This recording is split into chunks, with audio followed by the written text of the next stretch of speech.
네, 강프로입니다. 이수 페타시스 보겠습니다. 자, 일단 오늘 목요일이고요. 현충일 휴장입니다. 뭐 날이 더운데 더위들 조심하셨으면 좋겠고요. 자, 미증시 같은 경우에는 오늘 휴장이니까 미증시를 간단하게 보고 갈게요. 미증시는 굉장히 큰 폭으로 강세 마감이 됐습니다. 그리고 엔비디아가 시가총액 2위가 됐습니다. 이수 페타시스한테 호재가 될 수밖에 없다는 거죠. 왜? PCB에 대한 수요가 지속적으로 늘어나는 부분을 가격으로 보여주고 있다. 어디서? 엔비디아에서. 그쵸? 근데 엔비디아만 강세를 보이는 게 아닙니다. 관련된 반도체 종목군들이 대거 강세를 보였습니다. 자, 내용 볼게요. 일단 반도체 ETF, 그쵸? 3배짜리입니다. 속슬 12.4%, 그리고 슈퍼마이크로 서버한지죠? 4%, 그리고 ASML 9.5%. 자, ASML 같은 경우에는 이걸 보셔야 됩니다. ASML이 왜 강한 움직임을 보였느냐? 삼성전자 그리고 TSMC 쪽으로 장비를 대규모 공급 계약을 한다는 내용 때문에 그렇습니다. 그러면 삼성전자하고 TSMC 6.8% 올랐거든요. 왜 해요? 수요가 너무 쏟아지고 있기 때문에 그렇습니다. 그것 때문에 뭐가 발생을 했죠? 엔비디아가 시가총액 2위까지 달렸습니다. 5%나 올랐어요. 이렇게 큰 종목이 세계에서 두 번째로 큰 기업이 됐습니다. 근데 5%나 상승을 했다. 자, 그러면 이런 영향이 어디까지 와요? 이수페타시스. 자, PCB를 우리가 이해하고 더 발전돼서 효율 높이는 유리기판에 대한 부분을 이해하고 이런 게 중요할까요? 아니면 이런 부분을 모두 다 합산해서 결과치로 나오는 가격을 보는 게 중요할까요? 당연히 가격을 보는 게 중요합니다. 우리가 주식 투자를 하면서 돈을 버는 구조는 얼마에 사서 얼마에 파는지예요. 그렇죠? 그렇기 때문에 가격을 보는 게 맞고, 자, 얼마에 사서 얼마에 파는지 요 내용을 우리가 이해하기 전에 가격이 먼저 움직인다는 구조에 대한 내용을 알아야 됩니다. 자, 무슨 얘기를 드리는 거냐? 자, 내용 보세요. 이수 페타시스가 작년에도, 그쵸? 굳이 제가 싼 가격대부터 이야기를 드리지 않을게요. 시세 시작되는 이 지점부터 이야기를 드리지 않겠습니다. 그렇다고 하더라도 5만 원까지 5배 올랐습니다. 자, 근데 올해도 작년에 7월 8월 달에 형성돼 있었던 고가 돌파를 성공을 해냈죠. 그렇죠? 그리고 나서 추가적인 시세까지 만들어냈죠. 근데 여기서 엔비디아가 강하다?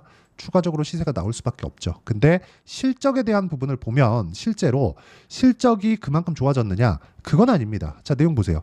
24년도에 예상된 실적이 1162억. 어느 정도죠? 22년도 수준입니다. 1분기 실적이 어때요? 230억. 곱하기 4 해볼게요. 어때요? 한 1000억 정도 되죠? 그렇죠? 22년도 실적에 못 미친다는 거죠. 그래서 실적만 내가 보고 있으면 실적이 안 좋은데 너무 비싼 거 아니야? 이런 판단 때문에 못합니다. 근데 가격이 먼저 반영한다는 거죠. 앞으로 좋은 내용을 반영받아서 주가가 올라가면 무슨 일이 벌어져요? 실적이 좋아질 수 있는 환경이 조성이 된 겁니다. 만약에 실적이 좋아질 수 있는 환경이 무너지잖아요. 그럼 주가 빠진다. 즉 실적이 좋아지거나 아니면 실적이 좋아질 수 있는 환경이 무너지거나 둘 중에 하나가 나와야 된다는 거죠. 이 두 가지 내용을 반드시 이해를 하는 게 중요하고요. 이 두 가지 내용에 대해서 우리가 이해를 했을 때 어느 정도까지 수익을 볼 수 있는지 일단 결과치부터 보고 갈게요. 자, 어떤 걸 보여드릴 거냐? 실제 제 계좌 수익을 보여드릴 거고 이 내용을 보시면 1월 1일부터 오늘 6월 6일까지 420%, 400%가 넘습니다. 그리고 이 내용은 올해 24년도에 제가 어떤 종목을 공략했는지 제 영상을 보신 분들은 다들 아실 겁니다. 강한 종목군들만 신고가 종목, 신고가 돌파 종목군들만 제가 추려서 계속해서 공략을 한 결과입니다, 이게. 그리고 이 내용에 대한 부분을 만들어내기 위해서 제가 어떤 종목군을 매매했는지를 순차적으로 보여드릴게요. 자, 대표 종목만 딱딱 보여드리겠습니다. 일단 반도체에서 자람 테크놀로지입니다. 어때요? 돌파 구간 정확하게 공략했죠. 어때요? 74.8% 며칠? 3일 걸렸습니다. 자, 그리고 최근 같은 경우에 뭐 전기 관련주니 뭐니 이런 것들 굉장히 강하죠. 예를 들어서 뭐 재룡 산업. 자, 내용 볼게요. 어때요? 34.35%. 며칠 걸렸어요? 2주일 안 걸렸죠. 이런 상황을 지속적으로 만들려면 가격이 먼저 올라가야 된다는 겁니다.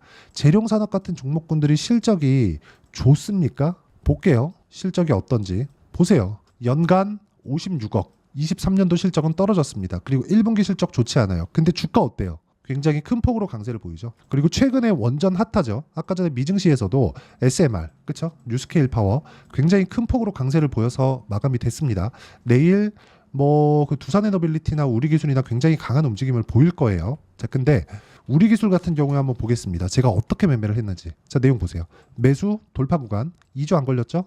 23.65% 이런 상황을 가격이 먼저 반영한다는 내용을 우리가 이해했을 때 꾸준하게 만들어낼 수 있다는 점이 중요합니다. 가장 중요해요.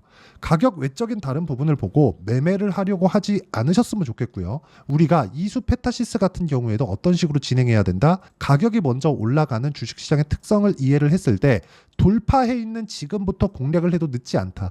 미증시가 추가적으로 강한 구간을 보였을 때는 이수 페타시스가 지금보다 더 높아질 겁니다.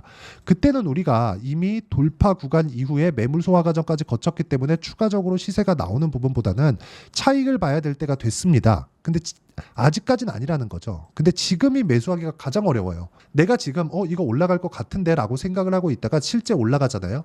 그러면 내가 손이 나가고, 왜 손이 나가느냐? 심리 때문에 그렇습니다. 거봐, 내 말이 맞잖아. 이런 심리, 이게 가장 위험한 겁니다. 이런 부분을 막기 위해서 우리는 돌파 구간에 어떤 정도까지 주가가 움직임을 보일 수 있고, 그리고 돌파 이후에 매물 소화 과정을 어떻게 보내는지를 우리가 이해를 해야 됩니다. 그 내용에 대한 부분, 즉 이격도나 이평선의 위치나 어떤 구조를 갖춰놔야 되는지 그 내용에 대한 부분을 여기 소통방에서 모두 공유를 하고 있습니다. 자, 원전 관련주들 미증시에서 굉장히 큰 폭으로 강세를 보였죠. 근데 제가 뭐라 그랬죠?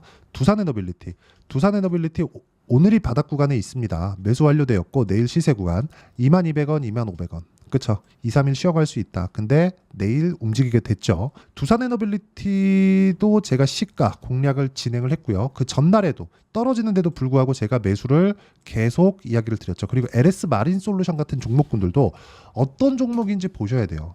그쵸? 정확하게 돌파 구간에 있는 종목입니다. 내일 봐서 시세 확인한 이후에 매도를 해도 충분한 수익 구간에 있고요. 쭉 올려서 보더라도 꾸준하게 수익 보는 종목군들이 모두 돌파 구간에 있다는 부분이 중요합니다. YC 같은 경우에도 보세요. 17%, 8% 이런 정도의 수익을 내고 있는데 모두 돌파 구간에 있다는 걸 볼 수 있죠. 자, 매매하는 과정에서 이수 페타시스처럼, 그쵸? 다른 종목군들도 돌파 구간에 추가적인 시세를 낼 수 있는데 이수 페타시스를 포함해서 다른 종목들의 실시간 타점을 어떻게 잡아야 되는지 나 잘 모르겠다 하시는 분들은요, 소통방에 들어와서 배우시면 되고요. 소통방은 채널 성장을 위해서 구독과 좋아요만 눌러주시면 무료 입장 가능하고요. 상단에 있는 전화번호로 구독 또는 소통이라고 문자 보내주시면 제가 여기 소통방 입장 링크를 순차적으로 공유를 해드리도록 하겠습니다. 자, 그럼 제가 어떤 종목군들을 공략하는지 다 보셨죠? 여기 보시면 태성이나 그런 종목군 들도 매나 한 가지입니다. 보세요. 자, 태성 같은 경우에도 어때요? 제가 돌파 구간에 계속해서 매수를 하고 있다는 점, 근데 그 전에 11%의 수익 구간이 있었다는 점이 중요합니다. 1월달 같은 경우에도 쭉 내려보면 3%의 수익 구간에서 제가 매도를 했고요. 고가 매도한 게 아니라는 점이 중요합니다. 고가 매도했으면 운이 좋아서 어떻게 한번 잡은 건데 떨어지면서 매도를 해도 내가 적지만 수익을 챙겼다는 점, 그리고 다시 올라오는 부분을 확인하고 매수를 했는데도 불구하고 11%의 수익 구간, 그리고 추가적으로 더 올라가니까 다시 매수 구간을 잡는 것. 다른 종목도 주가가 움직이는 걸 보면서 우리가 충분히 탈 수 있다는 거죠. 그러면 제가 어떤 종목을 공략하는지 보셨죠? 이 내용에 대해서 오셔서 배우시고요. 상단에 있는 전화번호로 구독이나 소통이라고 문자 보내주시면 됩니다. 자, 그리고 제가 어떤 종목을 했는지 다 보여드렸죠. 그리고 이 내용을 가지고 결과치는 여기 보시는 것처럼 1월 1일부터 6월 6일까지 420%, 그쵸? 400%가 넘는 계좌 수익을 달성을 했습니다. 자, 그러면 이 내용을 가지고 우리가 이수 페타시스를 보면 명확하게 알 수 있는 부분이 있죠. 뭐예요? 고가 돌파가 나왔다는 점이죠. 이미 3월 달에 일봉으로 봅니다. 그쵸? 3월 달에 이미 고가 돌파가 나왔고 매물 소화 과정을 거쳤습니다. 그리고 나서 추가 시세가 발생을 했는데 삼성전자가 약한 움직임을 보이고 하이닉스만 계속해서 강한 움직임을 보이다 보니까 쏠림 현상이 벌어진 거고, 쏠림의 과정에서 추가적인 시세가 나왔지만 22평과의 이격도가 20%까지 벌어지는 급등세가 있었습니다. 이 구간에서, 그쵸? 고가 구간의 매물 소화 그리고 이평선과의 이격도 이런 부분을 감안해서 어쩔 수 없는 조정 구간이 있었지만 미증시의 강한 움직임으로 인해서 추가적으로 강한 시세가 나올 수 있는 환경이 갖춰졌습니다. 그렇죠. 마지막 기회가 오고 있다고 보시면 되고요. 엔비디아 같은 경우에도 무한정 오르지 않습니다. 정확하게 우리가 타점을 잡는 부분이 있어요. 물론 내가 100% 정확하다, 이건 아니죠. 매매하는 과정에서 손절 있을 수 있습니다. 그런데 그것보다 더 중요한 게 뭐겠습니까? 손절을 하더라도 내가 감당할 수 있는 위험은 어디까지인가, 그리고 내가 감당할 수 없는 위험은 어디까지인가, 그리고 그런 부분을 만들지 않기 위해서는 어느 구간에 내가 공략을 해야 되는가, 그 부분에 대한 내용을 이해하는 것이 정말 중요하다고 제가 누차 이야기를 드리고 있고요. 그런 부분이 이수페타시스 같은 고가 돌파 종목군에서 나오는 거고요. 무엇보다 다른 종목군들도 이수페타시스처럼 강한 움직임을 보였을 때 추가적인 시세가 나왔었다는 점이 중요하고요. 이런 부분 이수페타시스의 실시간 타점 그리고 전체적으로 돌파 종목군에 대한 실시간 타점을 여기 소통방에서 모두 공유를 해드리고 있습니다. 여기는 무료로 진행 가능하니까 상단에 있는 전화번호로 구독 또는 소통이라고 문자 보내주시면 되고요. 그리고 여기서 진행하던 모든 내용에 대한 부분은 단기 보유 전략이라고 이름을 짓습니다. 아까 전에 제 매매 내용에 대해서 다 보여드렸죠. 계좌 수익률 그리고 어떤 종목을 공략하고 어느 정도 기간 동안 보유했는지까지 제가 다 오픈을 했는데 그 부분을 그쵸 어떤 식으로 매매를 하는지 원리가 있겠죠. 그 원리에 대한 부분은 여기 이수페타시스의 단기 보유 전략입니다. 단기 2주예요. 그쵸? 아까 전에 제 매매 내역 보면 정확하게 2주 안에 다 끊어내죠. 오차 범위는 있지만 그럴 때는 손절 대응합니다. 하지만 치명적인 손실이 있으면 안 되겠죠. 그런 부분을 뭘로 커버한다? 가격으로 커버한다. 이 부분에 대한 내용과 그리고 이수페타시스의 단기 보유 전략으로 진행되는 실시간 타점을 제가 문자로 공유를 해드리도록 할 테니까 상단에 있는 전화번호로 이수페타시스라고 문자 보내주시는 분들에 한해서만 단기 보유 전략 그리고 실시간 타점을 문자로 공유를 해드리도록 하겠습니다. 자, 내용 정리하면 그렇습니다. 이수페타시스는 고가 돌파를 했다. 그리고 다른 종목군들도 고가 돌파를 한 종목군들 위주로 시장을 주도하고 캐리한다. 그리고 미증시는 강한 움직임을 보였다. 마지막 기회가 오고 있습니다. 어느 정도까지 보유해야 되는지 그리고 신규 가격대를 잡으려면 어떻게 잡아야 되는지를 제가 다 이해를 시켜드리도록 할 테니까 영상 끝까지 시청하시고요. 모든 분들이 성공 투자하셨으면 참 좋겠습니다. 자, 24년도가 돼도 여전히 시장은 녹록지 못합니다. 이런 상황이 벌어지는 건 어쩔 수 없습니다. 이런 상황에서도 수익이 나는 종목들의 구조는 변하지 않습니다. 즉 대시세 종목에 대한 구조는 변하지 않는다는 거고 실제 제가 소통방에서 지속적으로 이야기를 드리고 있는 내용도 대시세 종목이나 시장 주도주를 공략하는 건 철저하게 가격 분석을 하라고 이야기를 드리고 가격 분석 이후에는 이슈에 대한 파악 그리고 이슈를 파악하고 나서는 다시 내가 얼마에 매수할지 그 타점에 대한 부분을 지속적으로 언급을 하고 있습니다. 자, 근데 생각해 보세요. 시장이 굉장히 어려웠습니다. 어려운 상황에서의 어떤 종목들이 강했냐 보면 반도체와 그리고 바이오입니다. 자, 실제 여기 보면요. HLB에 제가 실제 매매한 내용을 띄워놓고 보여드리고 있는데 1월 22일부터 매매를 시작해서 4일 동안 31%의 수익 마감이 됐고요. 그리고 여전히 신고가 종목입니다. 자, 그리고 그 다음 어보브 반도체 이름을 보시다시피 반도체 종목이죠. 그리고 AI 반도체는 지속적으로 강세를 보이고 있습니다. 이 종목도 신고가를 먼저 달성한 이후에 제가 21%의 단기간에 21%의 큰 수익을 내고 마감이 됐습니다. 다시 재공략을 준비하고 있고 이런 부분은 소통방에서 다 공유를 해드립니다. 자, 그리고 코세스. 자, 코세스 같은 종목도 당연히 그쵸 신고가 종목이고요. 그리고 반도체 종목입니다. 이 종목도 영업일 기준에서 이틀 동안 대략 한 15%의 수익 마감이 됐습니다.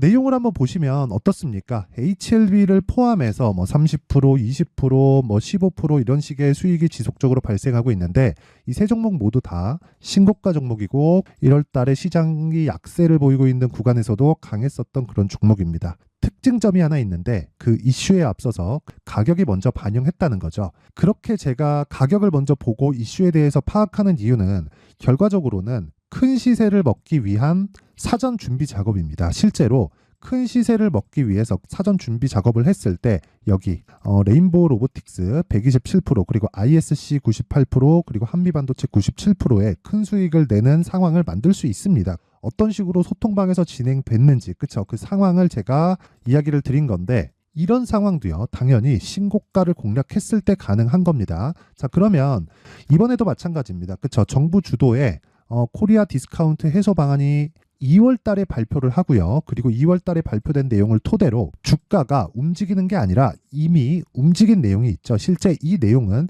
크게 중요한 게 아니라는 겁니다. 실제 움직인 내용을 보면 자, 기아차입니다. 실제로 12월 달에 신고가를 만들어 놓고 정부에서 입김을 불어 넣으니까 순식간에 기아차를 포함해서 현대차 같은 거대 기업들의 주가가 2주도 채 되지 않아서 40% 정도의 큰 시세를 냅니다. 자, 그러면 우리는 어떤 종목을 봐야 될까요? 이슈를 파악해야 되는 것도 맞지만 철저하게 가격에 맞춰서 매매를 해야 되는 게 당연히 중요합니다. 정부가 주도하는 정책 방향이 있겠죠. 그 방향에 맞춰서 우리가 종목을 찾을 필요가 있다. 자, 그러면 답이 나왔습니다. 정부가 주도하는 방향에 맞춰서 제2의 기아차를 찾는 게 지금은 중요하다. 근데 정부 정책의 방향에 맞게 가자. 그랬을 때 앞서서 제가 보여드렸었던 내용인 여기 레인보우 로보틱스 127% 그리고 ISC 98% 그리고 한미반도체 97%와 같은 수익을 낼 수 있습니다. 물론 시간에 대한 부분은 최소 2주의 시간이 필요하고요. 그리고 최장 3개월 안에 끝내야 됩니다. 자, 기아차의 시세를 보셨던 것과 같이 2월 달에 정부 정책의 방향이 결정되고요. 바로 3월 달이면 시행입니다. 자, 그러면 우리는 거기에 맞춰서 당연히 종목을 찾아야 되고 제가 제2의 기아차를 찾아놨습니다. 제가 아까 전에 소통방에서 이야기를 드렸었던 내용 다 공개를 해드렸는데 그 내용처럼 종목만 받고 싶다 하시는 분들은요. 상단에 있는 제 전화번호로 대시세, 자, 대시세라고 문자를 보내주시면 정부 정책의 방향에 맞는 종목을 모든 분들에게 무료로 공개를 해드리도록 하겠습니다. 자, 제가 원하는 건 채널 성장이 목적입니다. 자, 그래서 구독과 좋아요 꼭 좀 부탁드리고요. 모든 분들이 정부 정책에 맞는 방향으로 매매를 이어가서 큰 수익 보셨으면 좋겠습니다.